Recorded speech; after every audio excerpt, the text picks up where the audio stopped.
programa de hoje você vai rever a participação da APUESP no dia 3 de julho. Vai conferir nossa posição sobre a reforma do ensino médio. E vai conhecer mais sobre educação midiática na pandemia. Acompanhe.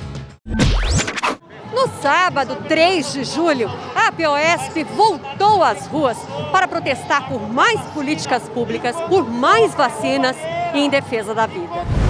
O ato reuniu estudantes, professores, jovens, idosos e trabalhadores de várias categorias. A APUESP marcou presença, levando suas reivindicações. Novamente, a população brasileira, em particular a de São Paulo, toma as ruas para pedir o impeachment de Bolsonaro, para reivindicar a defesa da democracia e da vida. E é nesse contexto que nós, professores do Estado de São Paulo, a APUESP, através do seu sindicato, está presente mais uma vez nessas manifestações do dia 3 de julho. Portanto, os professores e professoras do Estado também na luta pela democracia, pela vida. Por que nós estamos na rua hoje? Primeiro porque são mais de 500 mil vidas perdidas. E dessas 500 mil vidas, são muitos professores, muitos profissionais da educação perderam a sua vida. Nós estamos aqui também em protesto contra o retorno das aulas presenciais posta. Então não é só o governo federal, não é só a denúncia da corrupção da Covaxin, mas é também uma linha contínua de ações que estão levando os profissionais da educação, a população de um modo geral, os trabalhadores de um modo geral, ao matadouro, os nossos estudantes, enfim. Então não dá para ficar isento nesse momento, né? Este é um sindicato de luta e sempre foi. Bom, a primeira luta tem que ser com o governo do Estado de São Paulo contra o confisco dos aposentados, enfim, pela vacinação de 100% dos profissionais da educação nas 2 doses e ter, né, segurança nas escolas sanitárias, segurança sanitária. Mas mais que isso ainda, eu reforço, é importante estarmos nas ruas. Nós só vamos lograr êxito, nós só vamos conseguir se nós ficarmos nas ruas. Tirando, a gente enfrenta nas ruas. Em uma audiência pública realizada em Diadema no dia 30 de junho, a professora Bebel, presidenta da APUESP, foi convidada a falar sobre a reforma do ensino médio. Não basta ampliar o tempo, tem que trabalhar a qualidade desse tempo. Então, o que nós defendemos? São a ponta da educação básica e, se for no limite o ensino médio, que tenha bolsa para alunos trabalhadores. Essa seria uma proposta ideal, né? Como eu sei que governos do PSDB não dão a bolsa, porque eles não reconhecem trabalhador no programa deles, no orçamento deles, não tem o reconhecimento de aluno de trabalhador para a classe trabalhadora, então nós temos uma política, a APUESP empreende uma política de trabalhar contra esta farsa de ensino integral que, a título de incluir, exclui os alunos trabalhadores. E os professores, ao léu, né, enganados muitas vezes, porque acha que 75% daquela gratificação amplia, mas não leva para a sua aposentadoria, né? Em alguns casos, até fiquei sabendo, né, no encontro que eu fiz com professores de ensino integral, e eles dizem o seguinte: Bebel, quando reduz a jornada não é 75%, é menos. E é verdade. Se você vai pela porcentagem, é isso. Então, são problemas que a escola, a implantação imposta, sem debate, né?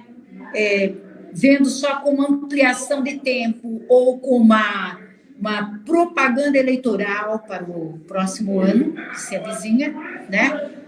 Lamentavelmente, a gente vê bandeiras do movimento do professor, daquele que pisou o chão na escola pública, né, que apagou a lousa e sentiu o pó de giz na cara, né, esses é que levaram essa proposta, mas não para ser dessa forma, para exatamente o professor ficar numa única escola, para o professor poder preparar sua aula, para o professor poder, de fato, dar o ensino integral e integrado. Não bastasse a pandemia do novo coronavírus, agora estamos diante de uma epidemia global de cyberbullying. De acordo com dados do Unicef, no Brasil, 37% dos adolescentes disseram ter sofrido ataques virtuais, sendo que 36% deles deixaram de estudar. Um problema grupal, ele é um fenômeno do grupo, em que dois ou três, dois ou mais, que precisam ter uma imagem de si bastante elucidada, bastante fortalecida, se colocam na frente desse grupo, dentro deste grupo, como alguém mais importante para ir diminuindo o outro. Então, essa relação é tão séria, por quê? Porque nós sabemos que quem desenvolve, um sujeito se desenvolve na relação com o outro. Se eu tenho um problema, se a minha identidade, se eu sou visto de maneira com uma identidade fragilizada, com uma identidade diminuída dentro desse grupo social, então eu tenho um problema na constituição da minha identidade.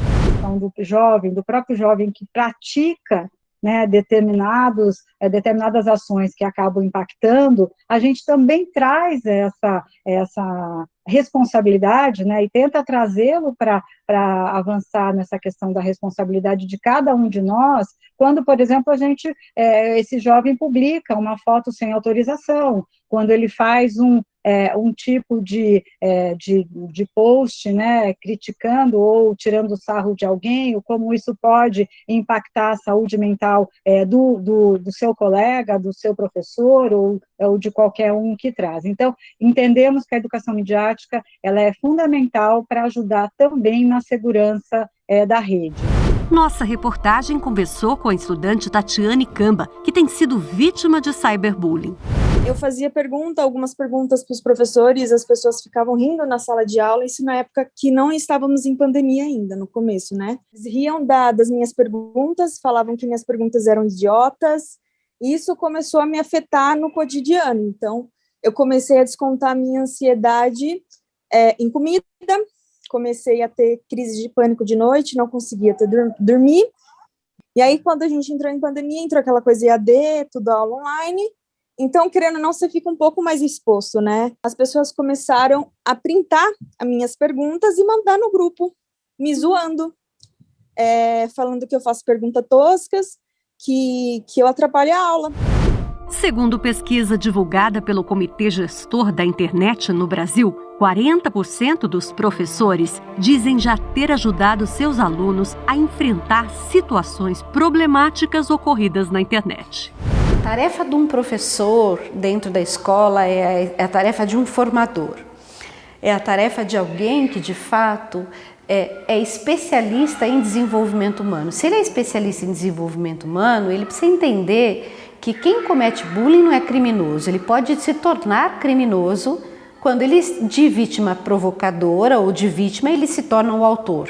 Ele é um sujeito cujo valor também está em jogo. Ele é um sujeito que não se sensibiliza com a dor do outro.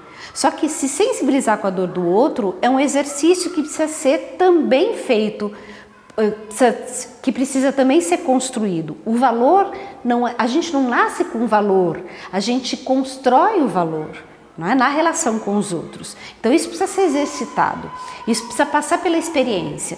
Então o professor é responsável, no momento de um conflito, de intervir de maneira que as crianças possam construir o valor do respeito, construir o valor da justiça, construir o valor da solidariedade. E o programa de hoje fica por aqui. Acompanhe as notícias sobre a escola pública no portal da PUESP ou nas nossas redes sociais. Até a próxima semana.